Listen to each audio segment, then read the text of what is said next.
Halo Sobat 100, masih bersama saya Rosyad Adrianto dalam program 100 Institute.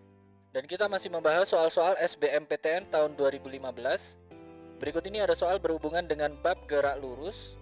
Pada video kali ini kita akan membahas bagaimana grafik pergerakan dari suatu benda. Simak soalnya baik-baik ya.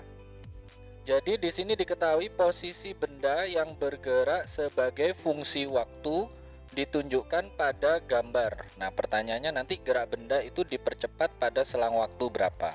Oke, ini saya tampilkan dulu gambarnya ya. Jadi ini adalah grafik posisi terhadap waktu. Oke, di sini ada beberapa pilihan jawaban. Untuk menjawabnya kita analisa dulu ya masing-masing selang waktu yang ada. Yang pertama kita cek untuk selang waktu antara TA sampai TB. Nah, terus grafiknya yang melengkung ini ya. Nah, karena grafiknya melengkung di sini ya, kita jawab yaitu untuk selang waktu TA sampai TB, laju perubahan posisi itu makin lama makin melambat. Jadi bisa dilihat di sini ya. Yang awalnya pada selang waktu tertentu itu perubahan posisinya besar, terus mendekati TB ini perubahan posisinya makin kecil ya. Jadi ini perubahan posisinya makin melambat, maka bisa kita simpulkan bahwa benda itu mengalami GLBB tapi diperlambat. Ini untuk selang waktu TA sampai TB. Sampai di sini Sobat 100 bisa paham ya. Ini yang TA sampai TB, kemudian kita cek lagi untuk pergerakan dari TB sampai dengan TC. Nah, pada selang waktu TB sampai TC yang garisnya mendatar ini ya. Jadi pada selang waktu TB sampai TC posisi benda itu tidak berubah. Jadi ini tetap di sini saja ya. Karena posisinya tidak berubah, maka kita simpulkan benda itu tidak bergerak atau benda itu diam. Ini untuk TB sampai TC. Sampai sini bisa dipahami ya. Lanjut yang kedua, ini adalah pergerakan dari TA sampai TB terus terakhir di TC. Jadi grafiknya yang melengkung ini kemudian mendatar.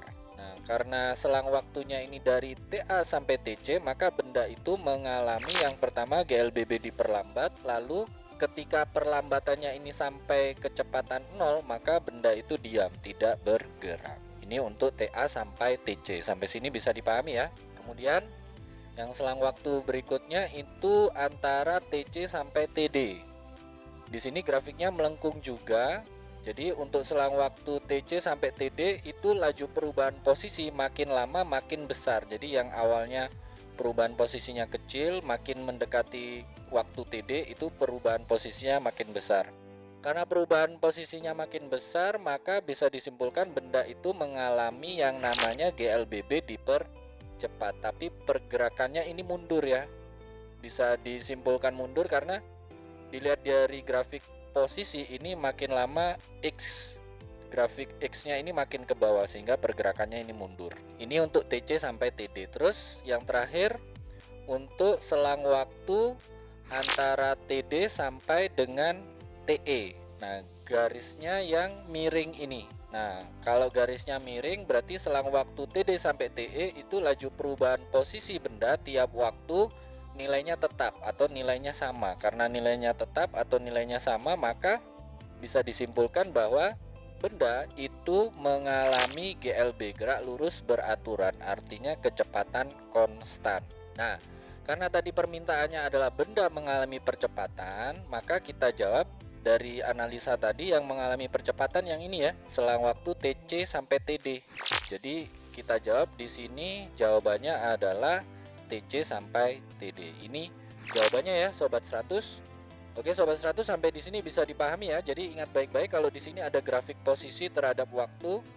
Ditanya pada selang waktu mana benda itu mengalami percepatan, maka Sobat 100 cari grafik yang bentuknya melengkung, yang mana perubahan posisi dari benda itu makin lama makin besar. Itu artinya benda mengalami percepatan. Kalau perubahan posisinya itu makin lama makin kecil, artinya itu benda mengalami perlambatan. Kalau grafiknya lurus, posisinya tetap, itu artinya benda tidak bergerak. Kalau grafiknya miring, itu artinya laju perubahan posisi itu nilainya tetap, artinya benda mengalami kecepatan konstan atau gerak lurus beraturan. Begitu ya Sobat 100, sampai di sini bisa dipahami ya.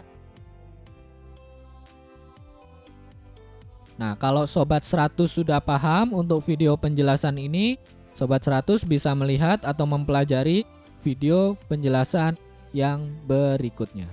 Lalu, untuk pertanyaan atau soal-soal berkaitan dengan mata pelajaran matematika, fisika, kimia, Mandarin atau Inggris, Sobat 100 bisa tanyakan soalnya di aplikasi tanya jawab soal. Oke Sobat 100, selamat belajar ya.